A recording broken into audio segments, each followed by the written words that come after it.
കയ്യിലാണെങ്കിൽ പച്ചക്കറി ഒന്നും ഇല്ലതാനും എന്നാൽ നല്ല ടേസ്റ്റി ആയിട്ടുള്ള സാമ്പാർ കൂട്ടുകയും ചെയ്യണം.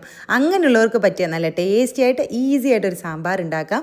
ആദ്യം ഒരു പ്രഷർ കുക്കർ എടുക്കാം. ഞാനിവിടെ ആമസോണിൽ നിന്ന് പർച്ചേസ് ചെയ്ത ഇൻസ്റ്റൻറ്റ് പോട്ട് ഇലക്ട്രിക് പ്രഷർ കുക്കറാണ് എടുത്തിട്ടുള്ളത്.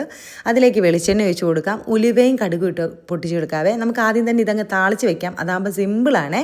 പിന്നെ കുറച്ച് ഉണക്കമുളക് ഇട്ട് കൊടുത്തിട്ടുണ്ട്. വെളുത്തുള്ളി ഇട്ട് കൊടുക്കണം, അത് മസ്റ്റാണ്. അല്ലെങ്കിൽ പരിപ്പ് കൂട്ടുമ്പോൾ പിന്നെ പ്രശ്നമാവേ.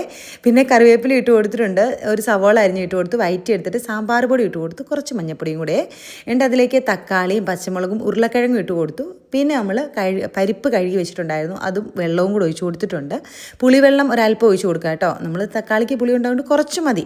പിന്നെ ഉപ്പും കായപ്പൊടിയും കൂടി ഇട്ട് കൊടുക്കണം. എന്നിട്ട് എല്ലാം കൂടെ നന്നായിട്ട് മിക്സ് ചെയ്ത് അടച്ച് വെച്ച് വേവിച്ചെടുക്കും. ഇത് instant pot electric pressure cooker ആയതുകൊണ്ട് ഇതിൻ്റെ അകത്ത് എല്ലാ ഓപ്ഷനും ഉണ്ട്. ഓട്ടോമാറ്റിക്കായിട്ട് ആയിക്കോളും. അല്ലാത്ത പ്രഷർ കുക്കറാണ് 2 വിസിലിട്ട് വേവിക്കാവേ. എന്നിട്ട് എയർ പോയതിന് ശേഷം തുറന്നെടുക്കാം. ലാസ്റ്റ് കുറച്ച് മല്ലിയിലയും കൂടി ഇട്ട് കൊടുത്താൽ അടിപൊളി സാമ്പാർ റെഡിയായി. ഈ ഇൻസ്റ്റൻറ്റ് പോട്ട് ഇലക്ട്രിക് കുക്കർ നിങ്ങൾക്ക് വേണമെങ്കിൽ ആമസോണിലുണ്ട് കേട്ടോ.